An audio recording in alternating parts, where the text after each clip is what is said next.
Hand washing. Hand washing seems like it should have been around ever since humans have been around. You get something on your hands, you use water, you wipe it off, etc.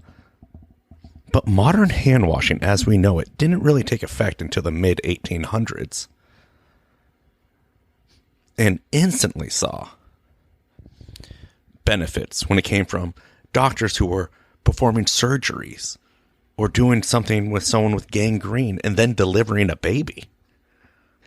And you would think that we all know the drill. You get that powdered soap and, from your elementary school and you sing the birthday song. Not well. You just go, happy birthday to you. I'm not going to do it because of copyright. But there's a lot more to it than that, and a lot more improved processes. In this episode of the Meat Block Podcast, I had the pleasure of talking to Scott Jones, who works for Meritech. So sit back, relax, or if you're in the office or you want to use this as a training tool, just let me know. All right. Enjoy the show.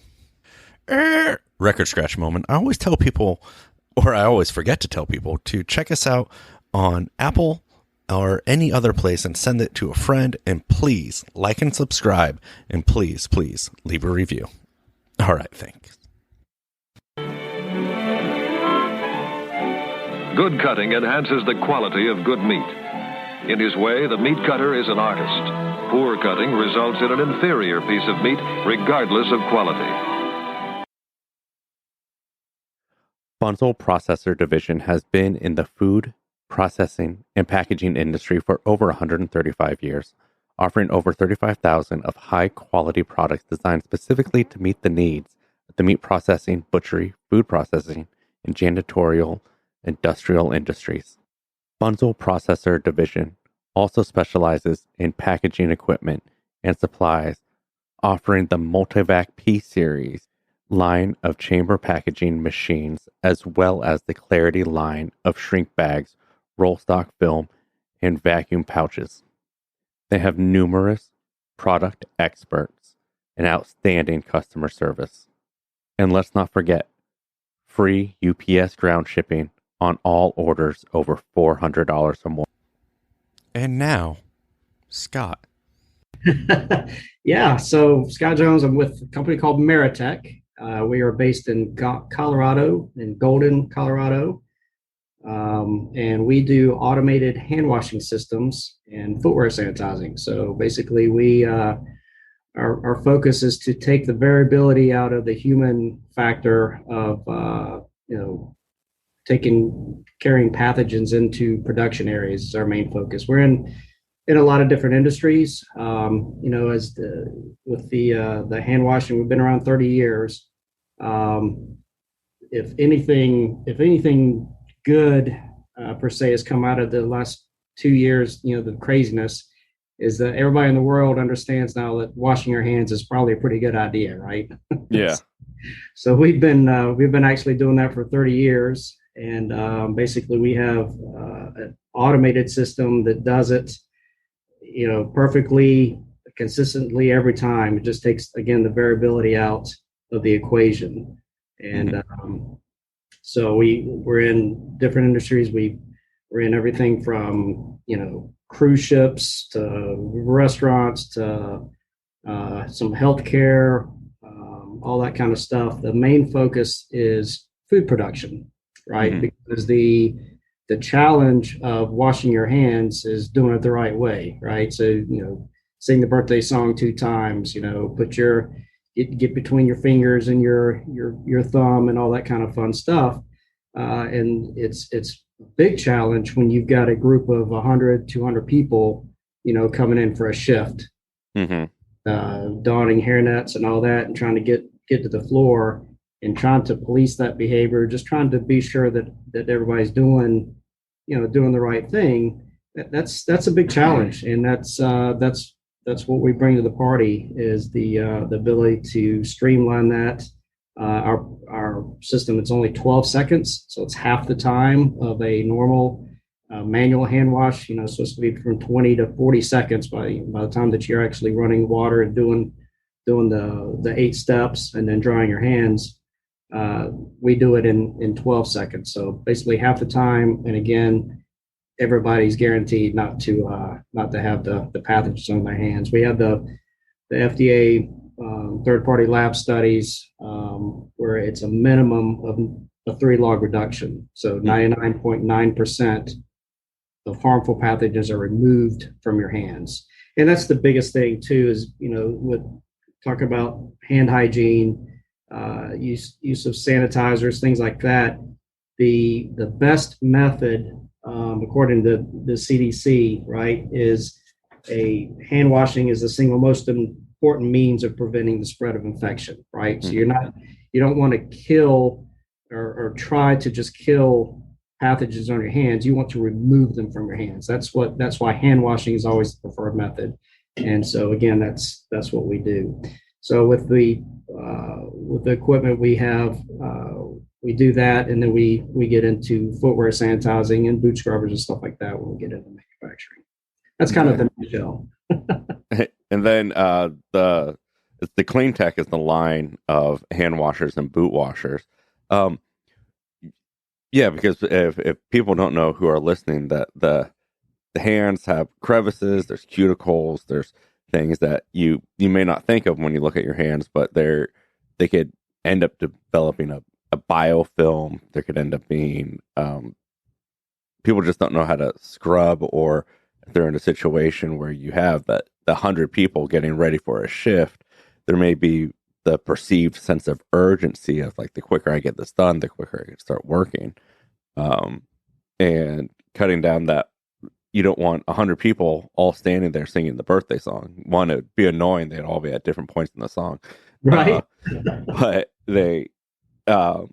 you want to relieve it to be like, all right, you stand here for your 12 seconds. Then you are able to report to your station in a timely manner. What was Meritech always based in this technology, or did it have other avenues and realize this is, let's focus on, we're developing good quality products on this. Let's just hyper focus on what we're good at. Yeah, so it was actually developed for hand hygiene. It was the original concept was, it was actually a car wash executive and a physician, kind of got the idea together, and it was basically for that. And originally the thought was more for healthcare, hospital type things. So we did kind of morph more into, like I said, the food production industry, because you got the massive amounts of people and is trying to take that variability out. You kind of hope that the healthcare people are a little more aware of what they need to be doing. Yeah. So we're again in that business. So we have systems in, like, with nursing stations, and especially with healthcare, we do like the points of entry for, like, the ICU or NICU, stuff like that. Again, where the public is entering a red zone and want to be sure that behavior is done correctly. So we're able to assist with that. So, but yeah, it was always developed for hand hygiene, and basically that's all we do: hands and footwear, and been doing it for 30 years. So, well, that's good, because it see companies that develop so many different things. And for example, my industry, you'll have a company that will make a great bandsaw, but the other things they make may not be the best. But it's like, why don't you just focus on that one thing? Because that's right. And then as far as we're talking about 3-log reductions and things like that, are there different solutions or things, soaps you would use for different industries? And then also, how does it dispense that? Like, because I imagine you put your hand in here. Is it like a hand car wash with brushes come out, or is it just high pressure?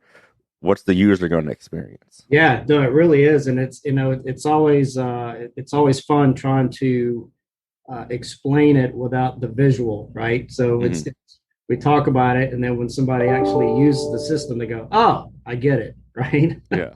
But yeah, basically there's 2 cylinders. You walk up you put your hands into the cylinders. There's a photo eye that sees that. It starts the cycle, and it's using our ultra pure solution. And it's, like I said, it's a 12-second process. Basically, the first half of the 12 seconds, you're washing your hands, and it's basically like a brushless car wash, right? Mm-hmm. So the cylinders are actually turning 23 times. There's 40 nozzles, and that's where all the patents are hitting the areas of washing, removing the pathogens from your hands. So it's washing down the drain, and so the user instructions are: you step up, put your hands in there, wait 12 seconds till it's done, dry your hands and move along. So super simple. So the great thing is it again, 12 seconds, half the time of a manual hand wash. It uses 100% of the water, so we're only using 0.6 of a gallon of water per cycle. So if you're standing there, just depends on the faucet. But if you are washing your hands for 40 seconds and the water's running, it could be a gallon, 2 gallons of water used during that cycle. It's random, right? Because not everybody's doing it exactly the same way. And then if you're using soap, if it's the automated dispenser or something, are they, getting 1 dose, 4 dose, whatever it is, right? It's just an uncontrolled, where this is the same amount every single time. So it takes the subjectivity out of it. It really does. It really you're not able to do it wrong. Yeah. And then you're saying the pure solution, is that like the brand material, or is that something you guys developed? Yep. It's a quat-based antimicrobial soap, and it's our formulation, and that's where for the last 30 years we've done over 50 lab studies, doing all the pathogens, including we were certainly never in this business to go after coronavirus, but we had a number of people asking us last year, current customers, hey, how does this play in that? And again, we had the minimum 3 log reduction, 99.9% removal of that as well. So it's our it's the same solution for all industries, I think was your original question. Yeah. Yeah. And so and I'm trying to explain to the unit, or the viewer, it's about, I would say about 3 foot tall almost. What are the dimensions of and it takes up like almost a half a foot square print. Right. Yeah. So there's basically 3 models that we're kind of going to market with as far as industrial. They all do the exact same thing. It's just kind of a matter of what the environment is, what the throughput is, stuff like that. So we have a model called the 500EZ that hangs on the wall. It's wall mounted. And these plumb like a regular sink. So you hook up just like a regular sink. You've got inbound hot, cold water and a drain. It's a little 110 power plug. They draw like 0.8 of an amp. So nothing as far as special needed for power usage or outlets or anything like that. Mm-hmm. So the 500EZ, for the lack of a better visual, is like a water fountain hanging on the wall, right? Mm-hmm. So the footprint really is about the same as a single sink. Okay. About 18, just under 19 inches wide, coming off the wall again, 19 inches or so. The wall mounted, then the freestanding one is basically the same thing, but it's freestanding instead of hanging on the wall. And then we have a triple station, which is the same thing as 3 individual, but they share, it's one frame. It plumbs like one. So there's some advantages there. So if we, for some of the places where we've got, again, they've got a bazillion people coming in, we've got them lying down the wall. It makes sense to maybe do the triple station there. Yeah. And so they're plumbed like a regular sink.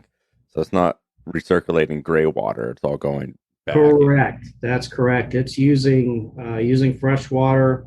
It's a closed loop system, meaning that your hands are in the cylinders. The wastewater is going through the cylinder in a drain. So you're not in the same area that where it's going into the drain too. So there's no cross contamination, things like that. But yeah, it's a fresh water, complete hand wash every time. And so it only uses 0.6 of a gallon of water. So it could be up, 75% less water used, which again, when you've got the amount of people like we're talking about in these egress zones, GMP zones, that's a big deal too.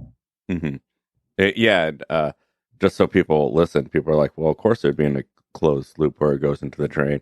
But I've actually seen places where the plumbing at the sink just goes to the ground and then it floods into a floor drain. Right. And that's not at all what you would want in a food environment. And then the application. So we talked about all like hospitals, because like a lot of the audience that I have, they're smaller producers who are trying to get to that next step, because there's so much grant money out there right now. I know so many people who've gotten added value producer grants. The company I work for just got, we just achieved $700,000 in grant funding, and then an additional grant to build a slaughter floor. So so those mid-sized producers who may say this is too much, but you make units that would just take up the footprint of a regular sink. So I feel the application would be perfect for food processors of all size, almost. Absolutely. Again, the dimensions. I've got one here. Like I said, 18, just under 19 inches wide.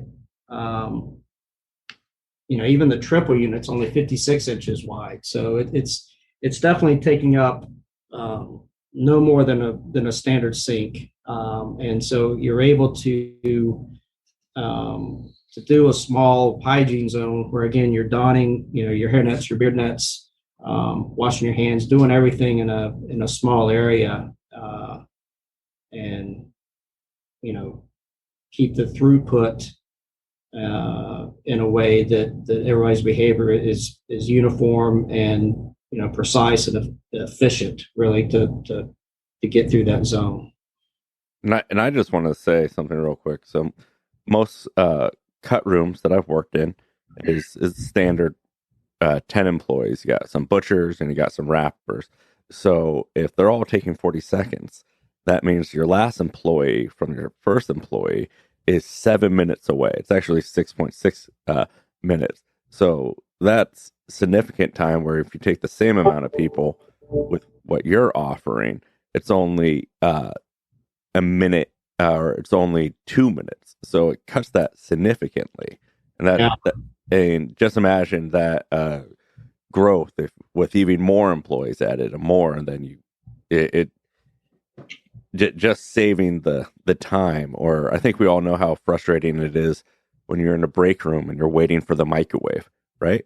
So imagine doing that for hands. Then you're kind of like, you're not saying for the other person to hurry up or go faster, but people have that mentally put in their head, like, oh, I better go faster. And maybe the human error will just be like, not do as good as job. So that's what I really enjoy about the 6 seconds, or 12 seconds, especially for small plants, small producers. I think that'll right. Yeah. So you would hope that everybody took 40 seconds a piece, and that's a challenge all in itself. And like you're saying, that would really create a bottleneck if everybody was doing that. But that's what we want everybody to do. This, again, with 12 seconds, basically moving 4 people a minute through one bay, or if you've got the triple unit there, you're moving 12, 13 people a minute through there. Again, all the variability is taken out. Everybody's doing exactly what they're supposed to do. And like you're saying, kind of like wait for the microwave, or the frustrating thing with the sinks, which the manual sinks, get more automated, so you're not touching a faucet, right? You're not touching the lever on the towel dispenser or something afterwards.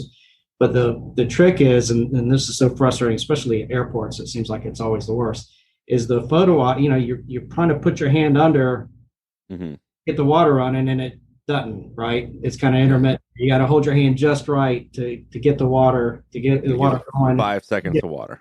Right, and people get frustrated and just move on. So again, to get people to do it the right way, it's a challenge.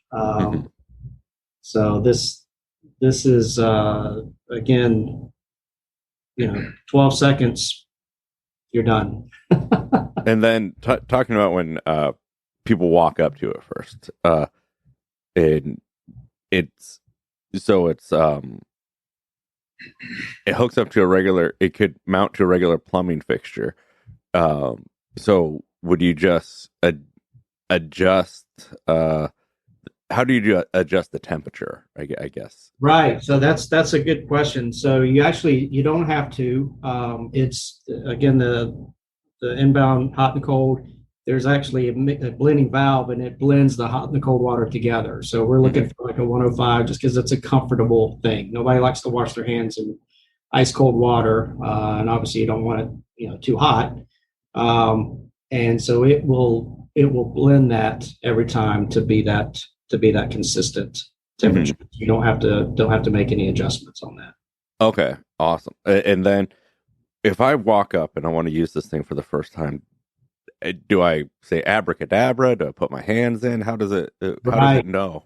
Yeah. So again, when you step up, you put your hands into the two cylinders.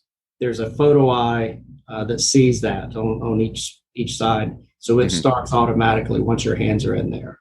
Okay.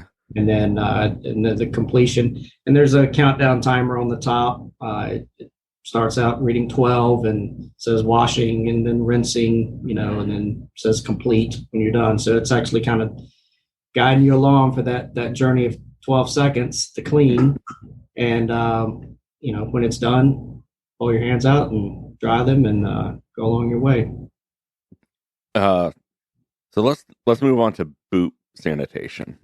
Okay. So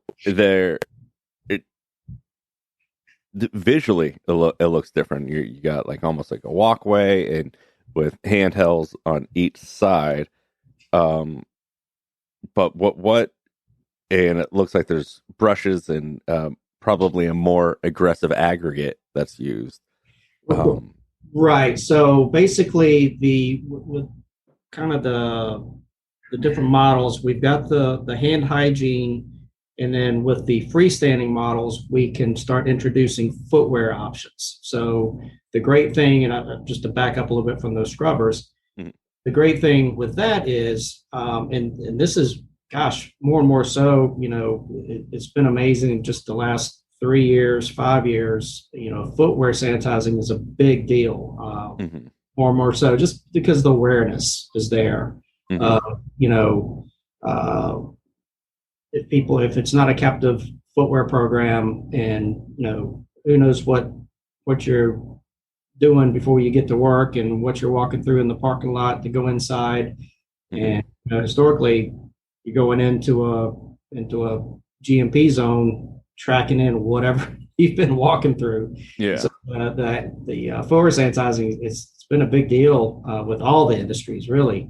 And so with our technology, the wonderful thing is again, that 12 seconds, is quick. It's great for hand hygiene. We've got a little pan that you're actually standing, mitigating pathogens on the bottom of your shoes during that same 12 seconds. So simultaneously, you're killing everything on the bottom of your shoes as you're washing your hands. 12-second contact time is pretty awesome, right? Because if you've got door foamers, things like that, or you've got the little the little manual mix mats, where they've got a little pool of the chemical to walk through, the contact time is a big challenge. I mean, just like washing your hands, trying to get you to do it the right way. Door foamers, it's just human nature to step over it, right? It's not your nature to step in the middle of something. So it's a challenge to get the consistency. So with ours, again, a fully automated version of that, where you're at the same time washing your hands at 12 seconds, you're, killing everything on the bottom of your shoes. So then from that, we get into the boot scrubbers, like you're saying, or shoe scrubbers, either soles only, so you can wear, random footwear, laced footwear, all that kind of stuff, to where we've got full coverage on, rubber boots coming up, 9 inches up the side. And so, so with that, basically, it's a fully automated system. You step up, again, photo eye will trigger the cycle, and you're standing on, rotating brushes. So again, you got that, 800 to 1,000 ppm that we guarantee, again, with our solution on the footwear. We benchmark everything we do footwear about 800, to 1,000 ppm. The 800 mark takes care of listeria. That's the meanest bugs. So everything we do, we benchmark at least that. So with the scrubbers, you're stepping up. You have the sanitizer still addressing killing the pathogens, but then you actually have that rotating brushes that are picking into the tread of your shoe, removing debris. Yeah, and I think that's what you said about the ones that just do the sole, so allow you to wear lace shoes. Because I've seen, I worked in an added value smokehouse, and our the administrative team, when they'd come through, there'd be like a foam system on the ground, and they just hopscotch over it because they didn't want to get their nicer shoes dirty. And then with those foot mats, the more action you get, the pH changes, the more, and it starts losing efficacy.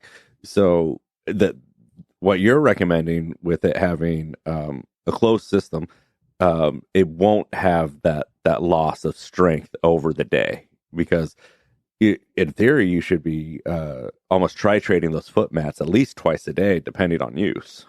Minimum, absolutely. That's a good point. It's something you have to police constantly, and it depends on what the traffic flow is. It depends on what the debris is on the shoe. So you're always trying to monitor that, because it does the ppm is constantly moving around depending on what's going on, and just the pure kind of sitting there, depending on what the composition is that you're using, is going to either dissipate or, it's just it's a constant thing. So with our solutions here, it's an automated, you don't have to worry about it. For instance, on the wetted, we have two versions of the sanitizing that's the same at the same time that you're washing your hands. A wetted version, which is basically an automated boot dip.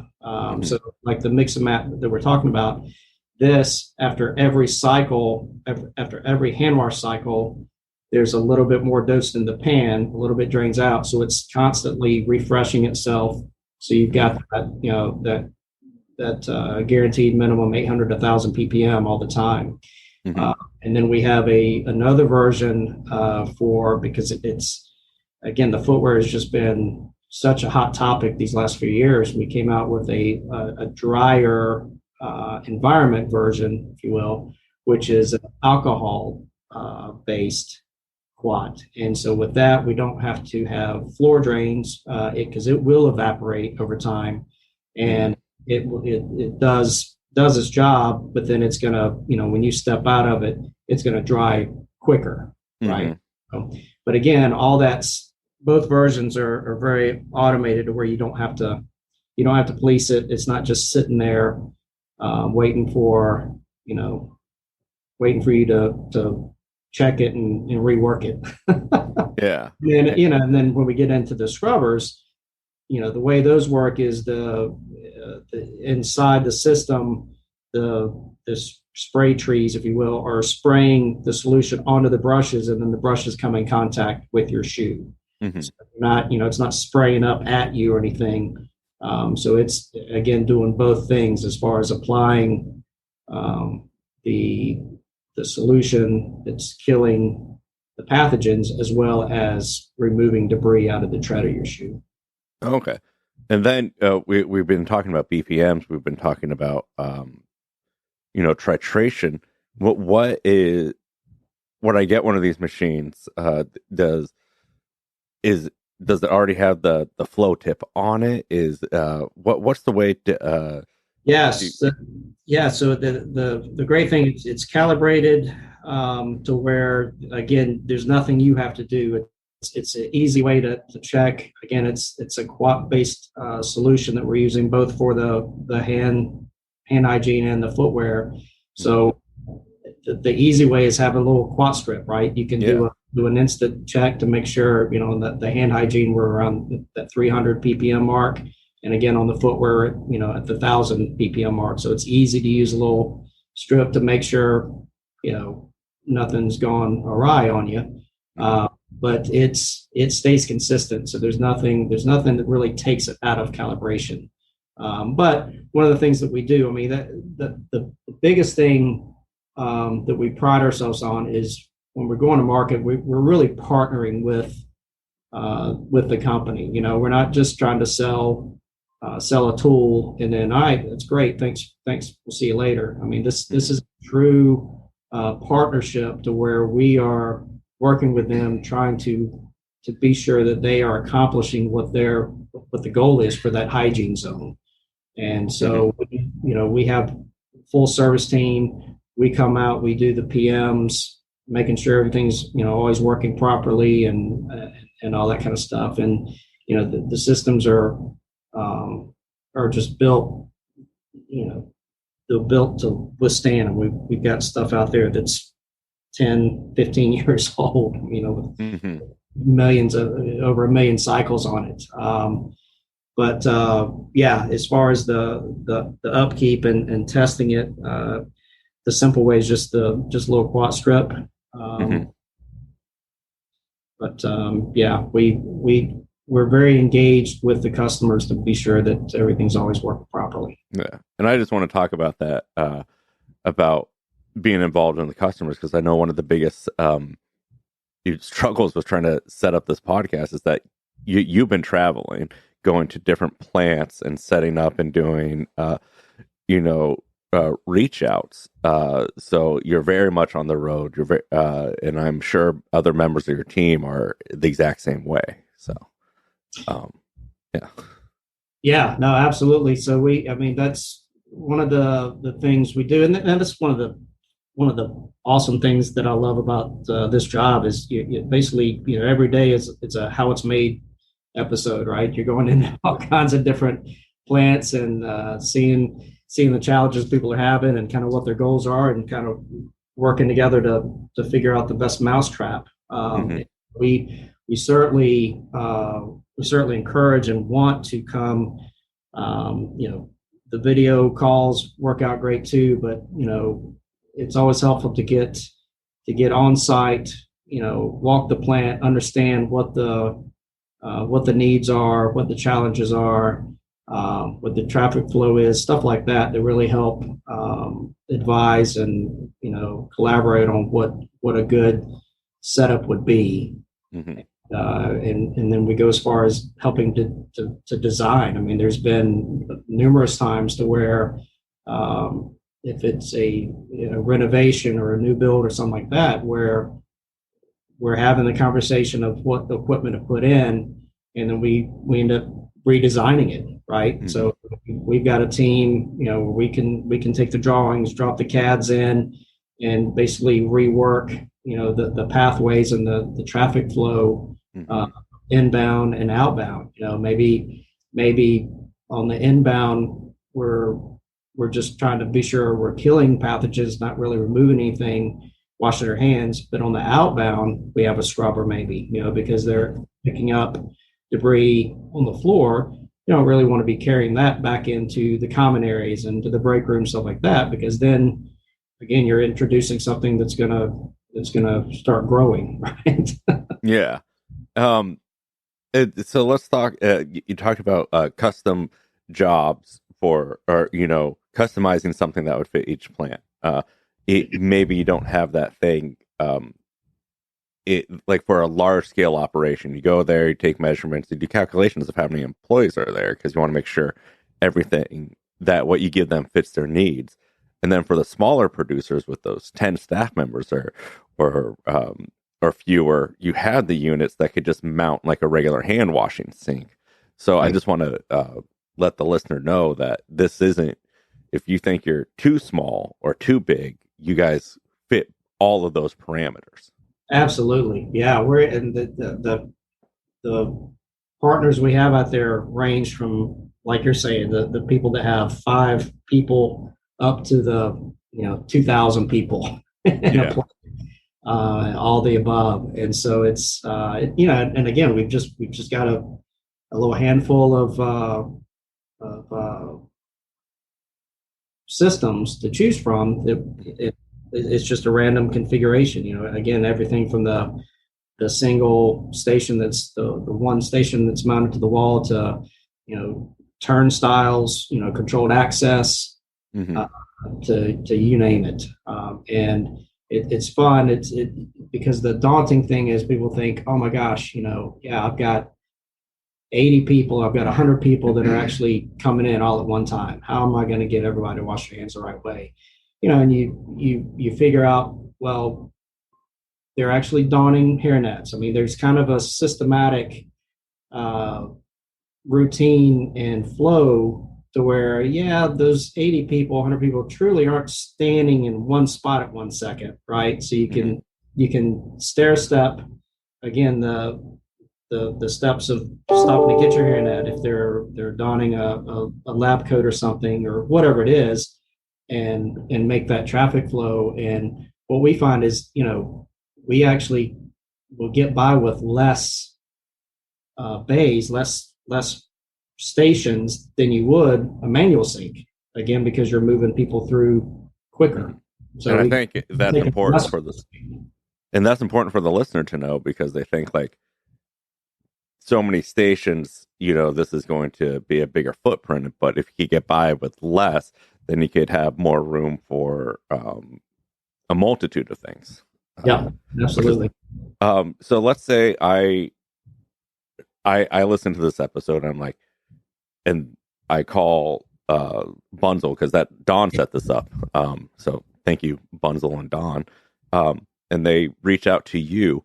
What's the next step? Does someone come out and visit and then do like a walkthrough, or would I submit plans to you, or is it a combination of both?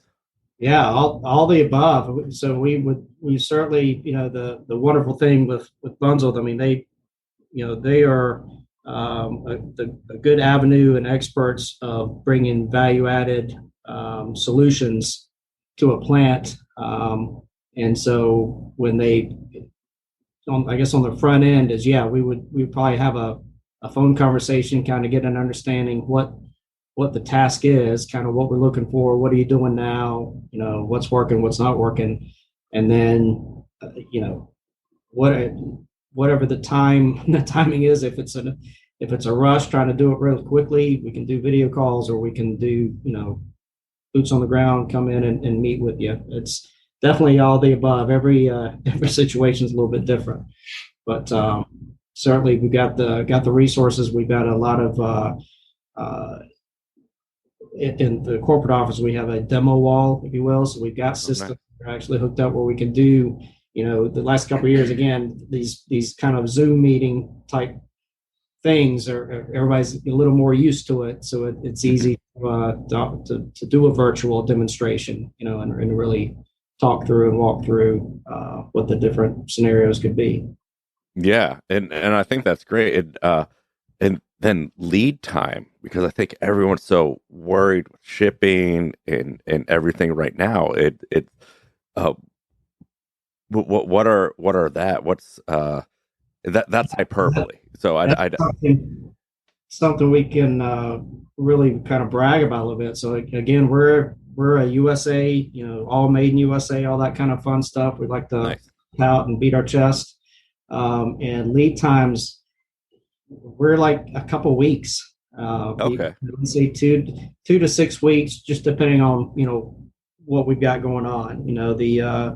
The standard wall mounted unit, I mean, a lot of times we'll turn that around absolutely within 2 weeks. If it's a boot scrubber configuration and we're doing turnstiles, we're doing some of the different options on there, maybe 4 to 6 weeks. But it's been that's certainly been a challenge this past year. Everybody is having challenges of supply chain, and we've been very lucky. We've been very diligent, and so we still say 2 to 4 to 6 weeks. Mm-hmm. So That's awesome, because I see shipping containers. You can't tell, I'm in a basement right now, but I live right on the water side, and I could see the Everett port across, and I could see shipping containers that are just circling for weeks on end. Yeah. And then I look out there, and I'm like, oh, there's the bandsaw ordered, just hanging out and not getting off the boat. So knowing everything's done in country is huge. I think also for people who take pride in American made stuff and people who take pride in the food industry. So absolutely. I just want to say thank you so much. We had scheduling confusion, but I'm glad everything worked out. I think we packed a lot of information in here, and I just want to give if we missed anything that you want to say, just let me know. Yeah, it's tricky, tricky doing all verbal without pictures and stuff, right? Because this is definitely a hands-on tool. And so, good. Our website is meritech.com, meritech.com. We've got a great interactive website showing examples of the different equipment, installation examples, all kinds of fun stuff to read, and videos. So definitely check us out there. And if you're listening to this and you want to, and and you followed me on social media, I'll have images related to this episode. Awesome. And again, Scott, if you just want to say who you are, your email, and all that. Sure. Great. Yeah. So the director of sales for North America, kind of east of the Mississippi, U.S. and Canada. Email is sjones@meritech.com. And and again, thank you for Bunzl for setting this up. When I was going into that interview, I didn't know what to expect.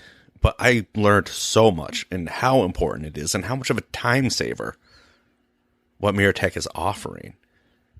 So please check out Bunzl, ask about Meritech, or email Scott. He gave his email. And until next time, keep your knife sharp and live in the margin. All right, thank you.